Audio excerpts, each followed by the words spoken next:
الحمد لله رب العالمين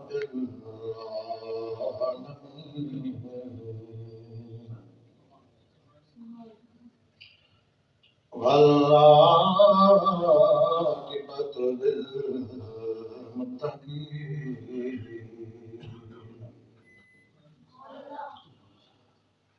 والصلاة والسلام على سيد الأنبياء والمرسلين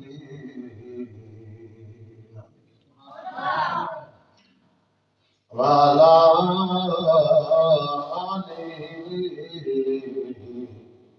وأصحابه أجمعين. أما بعد فأعوذ بالله من الشيطان الرجيم. بسم الله الرحمن الرحيم. ووالد وما ولد.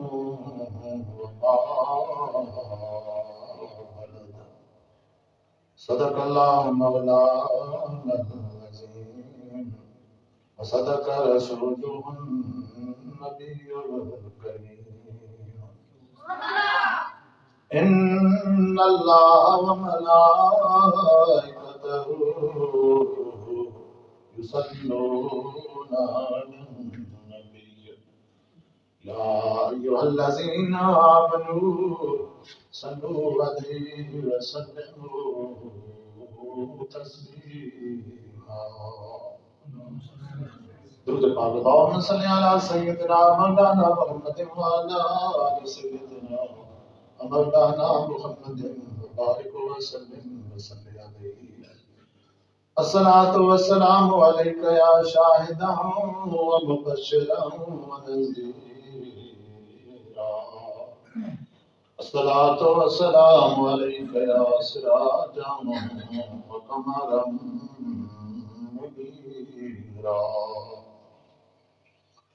حمد و صلات کے بعد لائق احترام میرے بزرگوں بھائیوں اور دوستوں، آج کے جمعۃ المبارک کے بابرکت لمحات کے اندر جس موضوع پر بیان کا ارادہ ہے وہ ہے باپ کا مرتبہ اور مقام. اللہ تبارک و تعالیٰ سے دعا ہے مالک کائنات مجھے آپ کو ہم سب کو جو کچھ سنی اسے یاد رکھنے اور اس پر عمل کرنے کی توفیق عطا فرمائے. سامعین دلکار رب سے جلال اپنی نارائب کتاب قرآن مجید کے اندر ارشاد فرماتے ہیں ووالد وما ولد. والد کی قسم اور اس کی اولاد کی قسم. یہاں پر اس آیت میں والد سے مراد حضرت آدم علیہ السلام ہے اور وما ولد سے مراد آپ کی ساری اولاد ہے. تو اللہ تبارک و تعالیٰ نے قرآن مجید کے اندر باپ کی قسم کھائی ہے. قرآن مجید کے اندر یاد رکھیں کہ لفظ ابن جس کا معنی باپ ہے یہ 119 بار آیا ہے. قرآن مجید کے اندر لفظ ابن 119 بار آیا ہے اور اس کی جمع آبا ہے جو قرآن مجید کے اندر 64 بار آئی ہے. سامعین ذوالقار باپ کی عظمت و شان مرتبے اور مقام کو بیان کرتے ہوئے میرے اور آپ کے آقا صلی اللہ علیہ وسلم ارشاد فرماتے ہیں کہ رب کی رضا والد کی رضا میں ہے اور رب کی ناراضگی والد کی ناراضگی میں ہے.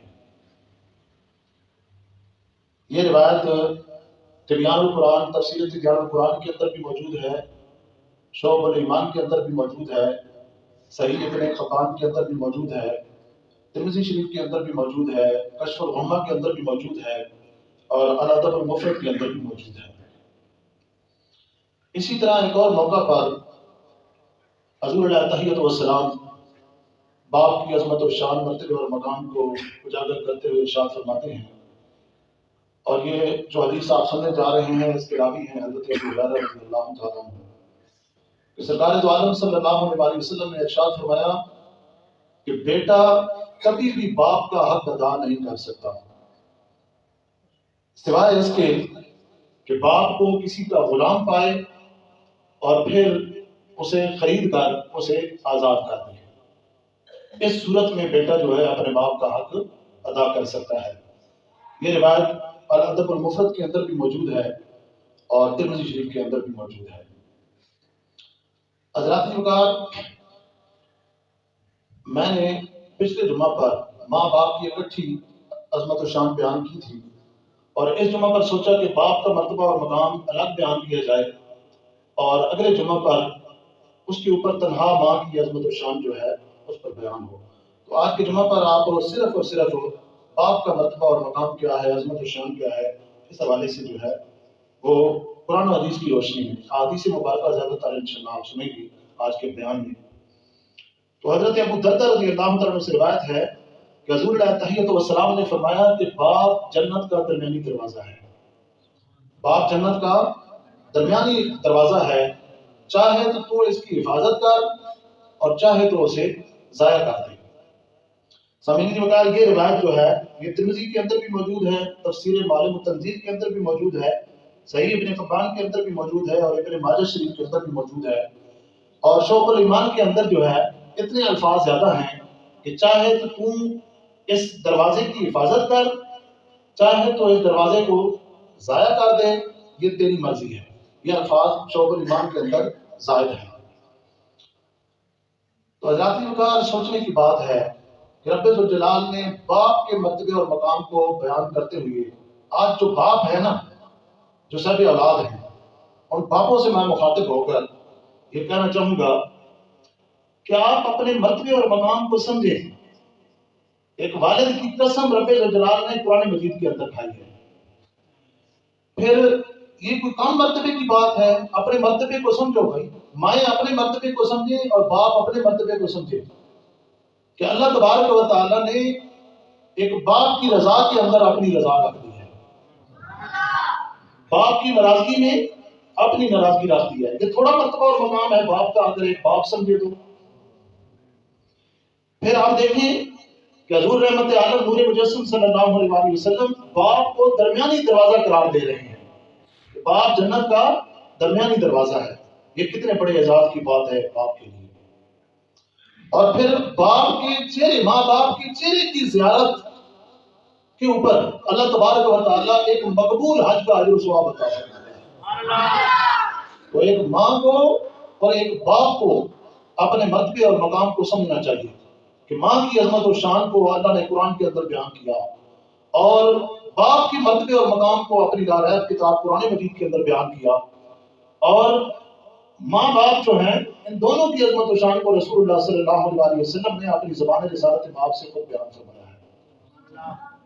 تو آج ہمیں کم از کم اپنے مرتبے اور مقام کو سمجھنا چاہیے۔ خدا تعالیٰ والد کی قسمیں اور حضور علیہ تحیۃ والسلام ایک باپ کے مرتبے اور مقام کو اپنی زبان سے بیان فرما رہے ہیں، تو ایک باپ کو بھی اپنا مرتبہ سمجھنا چاہیے یا نہیں؟ اور ایک باپ کو اپنا مرتبہ سمجھتے ہوئے نماز پنجگانہ کا پابند ہونا چاہیے یا نہیں؟ حضور علیہ تحیۃ والسلام کی شریعت مطہرہ کی پابندی کرنی چاہیے یا نہیں؟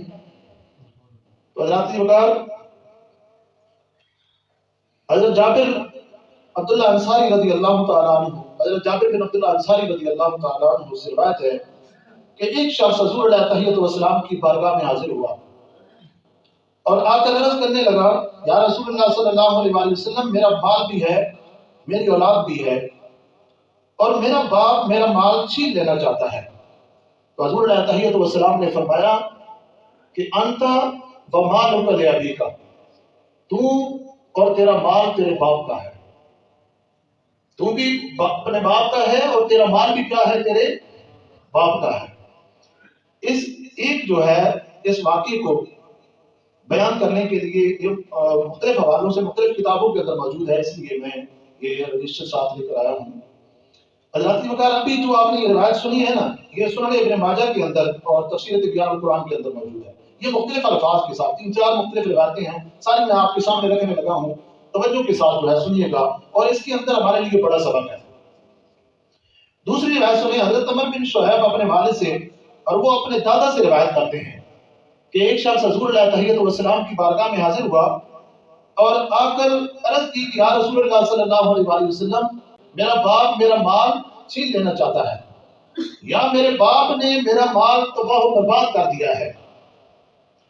تو آپ صلی اللہ علیہ وآلہ وسلم نے اس بیٹے جس نے شکایت کی تھی باپ کی، اس سے فرمایا کہ تو اور تیرا مال تیرے باپ کا ہے، تو اور تیرا مال تیرے باپ کی ملکیت ہے۔ رسول اللہ صلی اللہ علیہ وآلہ وسلم نے فرمایا بے شک تمہاری اولاد تمہاری پاکیزہ کمائی ہے، بس تم ان کے اموال سے کھاؤ۔ یہ جو روایت ہے یہ سنن ابن ماجہ کے اندر، سنن ابو داؤد کے اندر، مسند امام احمد کے اندر موجود ہے۔ اب مزید اسی واقعے کو جو دو روایتیں آپ نے سنی ہیں قدر تفصیل کے ساتھ، تیسری روایت سنیں اور پھر چوتھی روایت اس سے بھی زیادہ تفصیل کے ساتھ میں آپ کے سامنے بیان کروں گا۔ بڑا سبق ہے اس کے اندر اولاد کے لیے جو اپنے باپ والد کے مرتبے اور مقام کو نہیں سمجھتے۔ مروی ہے کہ ایک شخص حضور علیہ تحیت والسلام کی بارگاہ میں حاضر ہوا، عرض کی کہ اس سے اس کا باپ مال و اسباب چھین لینا چاہتا ہے۔ حضور رحمت عالم نور مجسم صلی اللہ علیہ وآلہ وسلم نے اس کے باپ کو بلایا اور وہ لاٹھی کے سہارے چلتا ہوا حضور علیہ تحیت والسلام کی بارگاہ میں آیا۔ تو آپ نے اس سے ماجرا پوچھا کہ تیرا بیٹا جو ہے تیری شکایت کر رہا ہے کہ تم اس کا مال اس سے چھین لینا چاہتا ہے۔ تو اس نے عرض کی یا رسول اللہ صلی اللہ علیہ وآلہ وسلم، ایک وہ وقت تھا کہ میں کمی تھا اور میرا بیٹا کمزور تھا۔ بچہ چھوٹا ہوتا ہے تو کمزور ہوتا ہے نا، وہ فرما رہے ہو کہ ایک وہ وقت تھا کہ میں جوان تھا، صحت مند تھا، طاقتور تھا اور میرا بیٹا کمزور تھا۔ میں مالدار تھا اور میرا بیٹا فقیر تھا، اور میں اسے اپنے مال اسباب سے نہیں روکتا تھا۔ یہ میری کمائی سے کھاتا تھا، پیتا تھا، اور ہر برتنے کی چیز جو ہے میں اسے خرید کر اسے لے کر اپنی کمائی سے دیتا رہا۔ یا رسول اللہ صلی اللہ علیہ وآلہ وسلم، اب معاملہ اس کے الٹ ہے، اب میں ضعیف اور کمزور ہوں اور یہ طاقتور ہے۔ اب یہ مالدار ہے اور میں بڑھاپے کی منزل پہ پہنچ چکا ہوں، میں فقیر ہوں۔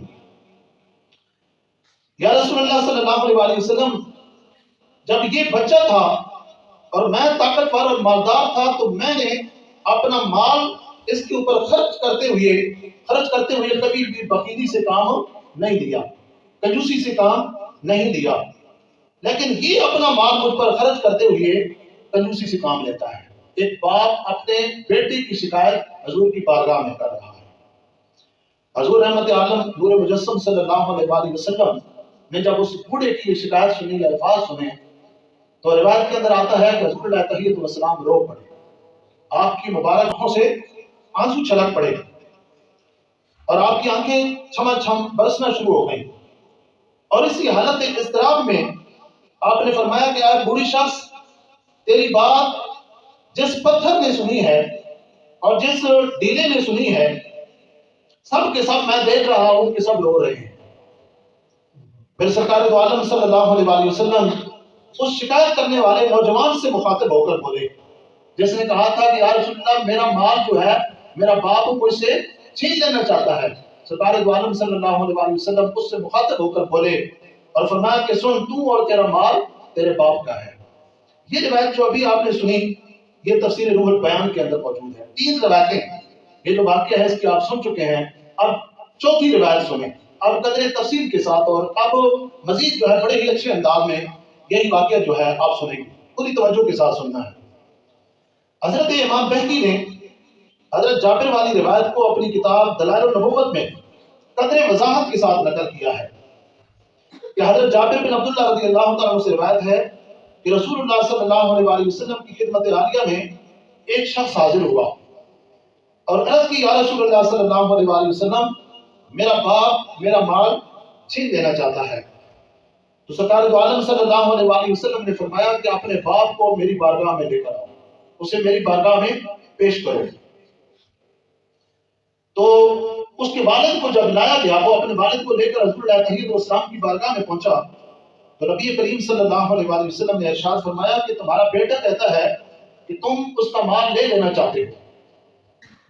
باپ نے عرض کی یا رسول اللہ صلی اللہ علیہ وآلہ وسلم اس سے پوچھیں کہ میں اس کا مال لے کر کیا کرتا ہوں اور کہاں خرچ کرتا ہوں؟ یہی کہ اس کی پھوپھیوں اور قرابت داروں کی میں خاطر تواضع کے ساتھ ساتھ اس کا مال، اس کی کمائی کو میں اپنے اوپر اور اپنے دیگر بچوں کے اوپر خرچ کرتا ہوں۔ اسی دوستو گفت و شنید کے دوران حضرت جبرائیل علیہ السلام جو ہے حضور علیہ تحیت والسلام کی بارگاہ میں حاضر ہوتے ہیں اور عرض کرتے ہیں یا رسول اللہ صلی اللہ علیہ وآلہ وسلم، یہ بوڑھا شخص جو آپ سے مخاطب ہے، اس نے اپنے دل کے اندر کچھ اشعار جو ہیں، کچھ شعر تصنیف کیے ہیں، اور اس کے ان تصنیف کردہ اپنے دل کے اندر جو اشعار اس نے سوچے ہیں، اس کے دل کے اندر آئے ہیں، وہ اشعار ابھی تک اس کے اپنے کانوں نے بھی نہیں سنے۔ تو یا رسول اللہ صلی اللہ علیہ وآلہ وسلم اسے کہیں کہ وہ اشعار آپ کو سنائے۔ تو حضرات وقار حضور علیہ تحیت والسلام نے فرمایا کہ اے بوڑھے شخص، وہ اشعار جو تو نے اپنے بیٹے کے رویے کے پیش نظر اپنے دل میں تصنیف کیے، جنہیں ابھی تک تیرے کانوں نے بھی نہیں سنا، وہ ہمیں سناؤ۔ تو حضرات وقار ان اشعار کا ترجمہ یہ ہے، سنیے۔ ترجمہ یہ ہے کہ اے بیٹے، وہ بوڑھا باپ اپنے بیٹے سے مخاطب ہو کر کیا کہہ رہا ہے، سنیے۔ اے بیٹے، میں نے تجھے غذا پہنچائی جب سے تم پیدا ہوا، اور تیرا بار اٹھایا یعنی ذمہ داری اٹھائی جب تو بچہ تھا۔ میری کمائی سے تو بار بار سیراب کیا جاتا رہا۔ جب کوئی رات بیماری کا غم لے کر تجھ پر اترتی تو میں تیری طبیعت کی ناسازی کے باعث ساری ساری رات جاگ کر گزار دیتا تھا۔ میرا جی تیرے مرنے سے ڈرتا تھا، حالانکہ میرا ایمان ہے کہ موت یقینی چیز ہے جو سب کو آنی ہے۔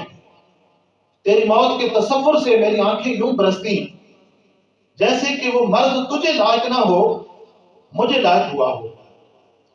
اے بیٹے، میں نے تجھے یوں پالا، اور جب تو پروان چڑھا اور اس حد کو پہنچا یعنی جوانی کی منزل میں تو نے قدم رکھا، پہلے میں کما کر تجھے کھلاتا رہا، لیکن اب جب تیری باری آئی اور تو پروان چڑھا اور جوانی کی منزل میں تو نے قدم رکھا، تو جب تو جوان ہوا تو مجھے امید لگی ہوئی تھی کہ اس عمر کا ہو کر تو میرے کام آئے گا اور میرا سہارا بنے گا اور میرا بازو بنے گا، لیکن تو نے جوان ہو کر میرے احسانات کا بدلہ انتہائی سختی اور تلخی سے دیا ہے۔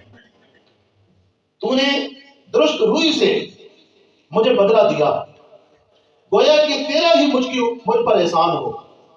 اے کاش جب تو نے حق پدری کا خیال اور لحاظ نہ کیا تو اتنا ہی خیال اور لحاظ کر لیا ہوتا جتنا کہ ایک ہمسایہ دوسرے ہمسائے کا خیال کرتا ہے، مشکل میں اس کی مدد کرتا ہے۔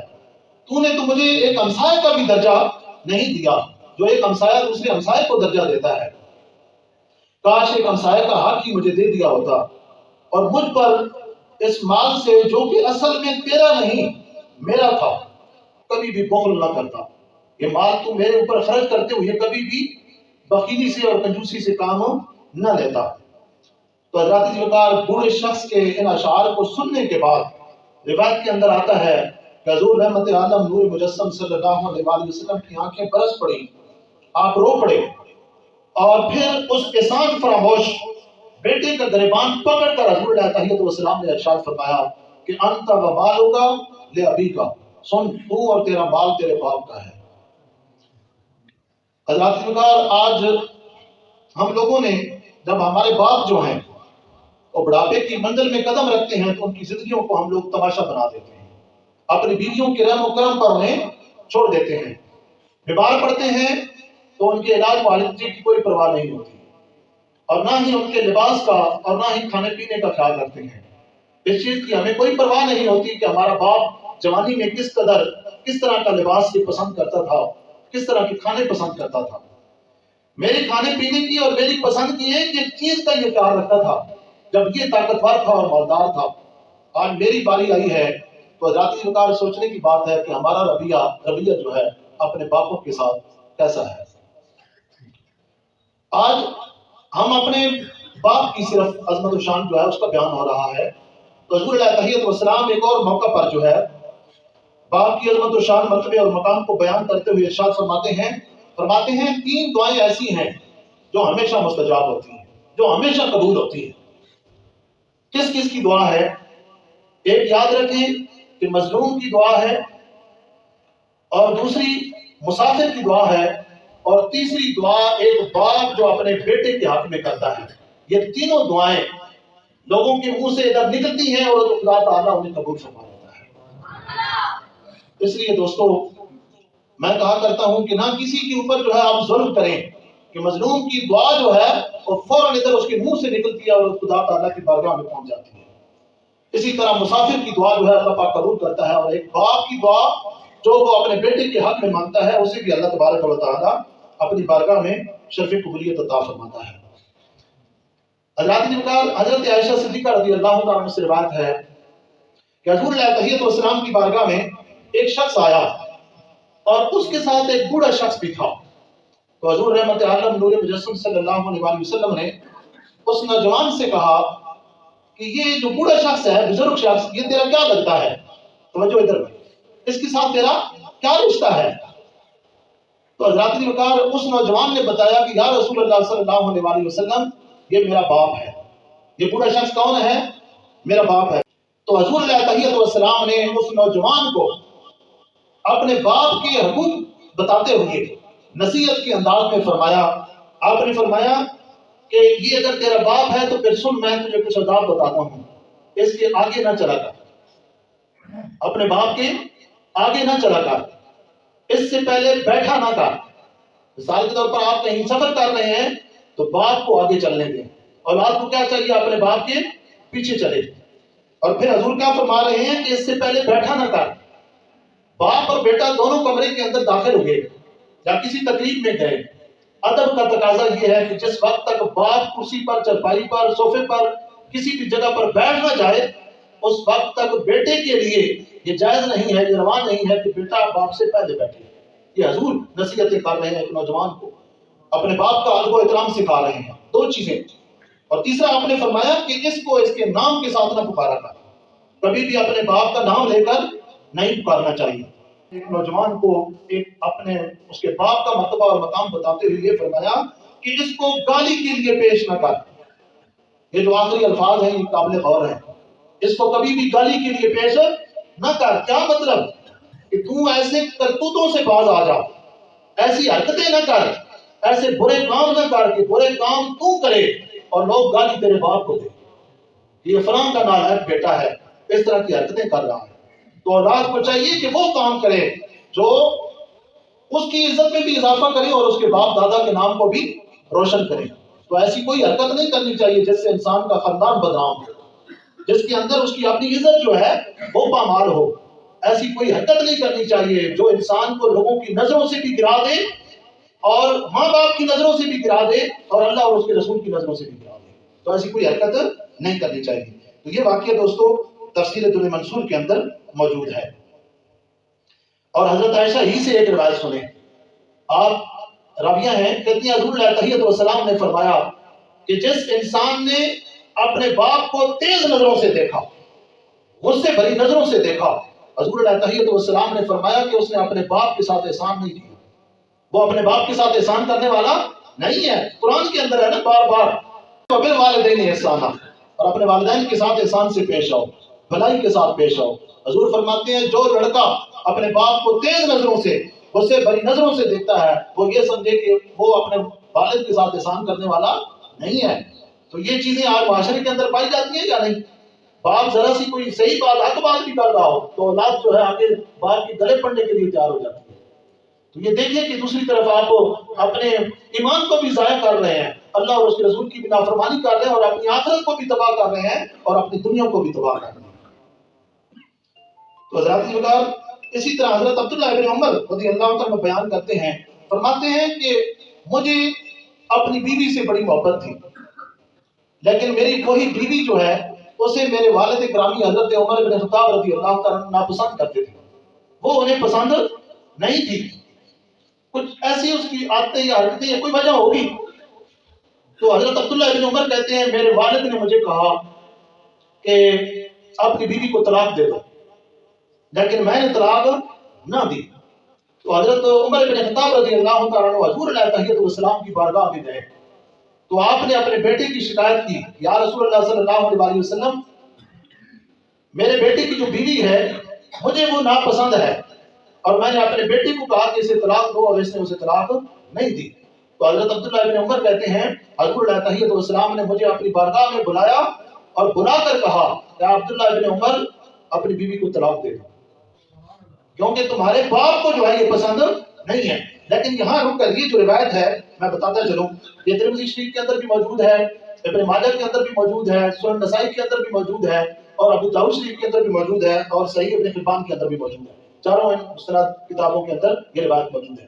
یہاں پر میں بتاتا چلوں کہ کوئی غلط فہمی پیدا نہ ہو، مسئلہ کلیئر ہو جائے.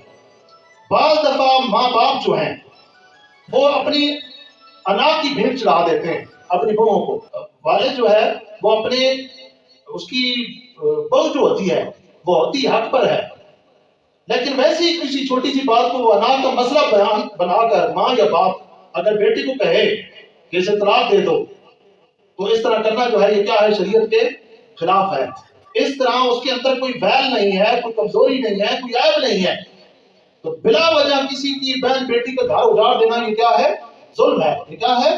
ظلم ہے. تو باپ کو ایسا کام بھی نہیں کرنا چاہیے کہ اس کے اندر کوئی شرعی ویل نہیں ہے، شرعی عیب نہیں ہے، اور بلا وجہ باپ جو ہے بیٹے کو کہے کہ تم اپنی بیوی کو طلاق دے دو. تو یہ سراسر کیا ہے؟ ظلم ہے. ایسا اگر تم کہو گے اپنے بیٹے کو، اس نے اگر طلاق دے دی تو تم خود بھی اللہ رسول کے مجرم بن رہے ہو، اور اپنے بیٹے کو بھی اللہ اور اس کے رسول کا مجرم بنا رہے ہو. تو حضرات کی مقدار یہ چند ایک روایات جو ہیں آج آپ نے سنی، اور آج کے بیان کی آخری روایت سنیں. سرکار دو عالم صلی اللہ علیہ وسلم ارشاد فرماتے ہیں والد کا مرتبہ اور مقام سنیں. سرکار فرماتے ہیں والد کو دیکھنا عبادت ہے. ماں باپ کو کیا ہے؟ دیکھنا عبادت ہے. کعبے کو دیکھنا عبادت ہے. اسی طرح سرکار نے فرمایا قرآن کریم کو دیکھنا عبادت ہے، اور اپنے بھائی کو اللہ کی رضا کی خاطر دیکھنا بھی عبادت ہے. حضرات کی مقدار یہ روایت شعب الایمان کے اندر موجود ہے.